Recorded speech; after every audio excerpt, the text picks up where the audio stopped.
Today I'm going to show you the process of installing this rear rack on a 1986 or 87 Honda Fat Cat. Still working on doing a custom front rack for the Fat Cat, but this just got in. This is my Father's Day present, and I'm going to put this on so I can go mountain camping off of this thing. Hopefully that'll happen soon, and should be fun.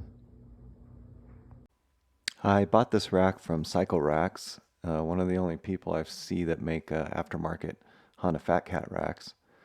And I didn't realize that I thought I'd just have to undo the seat and put it together, but you had to take off all the fairings and take off the rear thing because you actually have to slide it up underneath the frame.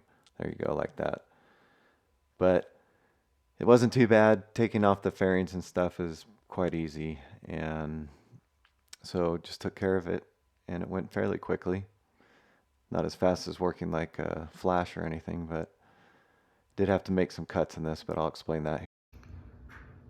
So I was having a hard time getting this to slide back far enough to get these body mounts through the rubber grommets, and so because this part is hanging out pretty low and in the way, so I gotta notch the panel. So I've already marked it on both sides, and I'm gonna get the Dremel and cut it down. That should make it easier to go on. The Dremel tool made quick work of just cutting these grooves, and it worked perfect. It was able to slide past it and get it in much easier than trying to mess with it and possibly break the plastics trying to force it. So highly recommend that step. At this point, it was pretty much just putting it all back together, which went really quick too. I think total, maybe it took me a half an hour to install this. Went really quick, super easy and super handy to have this. All right, so that wasn't as easy as I thought. I thought I'd just have to pop off the seat and bolt it on. But taking off a few panels, not a big deal. Cutting some plastic, not a big deal. And so I went and I got, this is a tarp tent, and it's for backpacking, super light. It's a 2-person tent, perfect for 1 person. One of my REI camp chairs, probably a couple of the biggest things I'd bring on a little adventure. But here's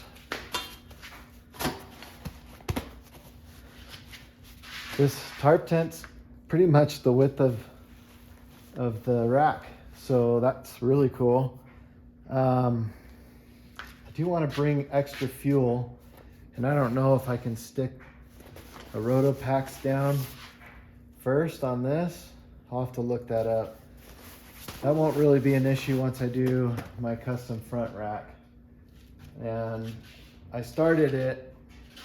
I don't have any of the right tools to fabricate it, but I'll work on it. And the only other upgrade I've done are those bigger pedals. And what I'd like to do is resto mod this thing. It was meant to be a winter project, but I got other projects going on, so I didn't get to it. So I want to make this very usable. I'd like to see if I can get an aftermarket adjustable shock, so when I have more equipment onto the back, I can adjust the spring and make sure it's always really set for the load that it has. But I don't know if I can get one. It seems like it's a pretty basic single shock. I haven't looked into it too much yet, and I'll have to do some research, but if somebody knows, please leave a comment. I'm gonna restore the wheels when I put the new tires on, and I'll probably put new brakes. And I'm gonna try a cool effect for the rims. But it's running really good, so I didn't really want to take it all apart right now. I do have all new plastic, but I probably won't put it on. This is the worst piece here. It's all broken, missing some length on the front, but it should work, and just for a couple adventures at least this summer. I put this light on actually when I first got the bike, and it is awesome. I love that thing. But the whole goal, just to review, is I want to create some sort of dash up here, move the ignition and the choke and the light that indicates what gear you're in, or if you're in neutral or not, the neutral light.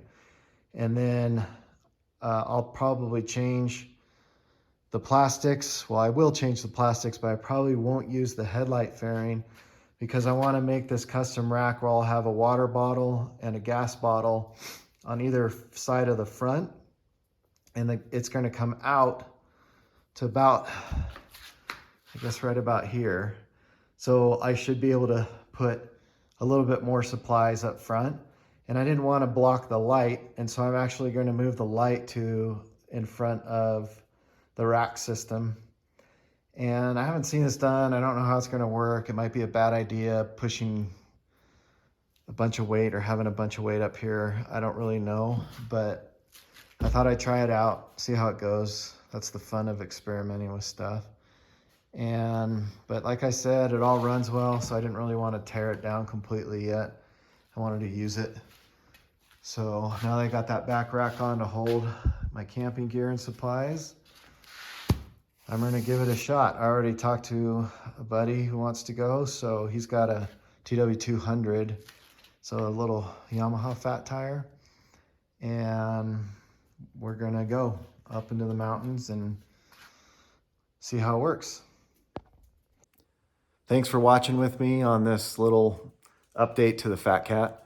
And if you're interested in seeing us go camping on a couple fat tire bikes, his is way newer than mine. This was like a 1986 or 87, can't remember. But if you want to check that out, like and subscribe and keep in touch with us. And so make sure you don't miss it.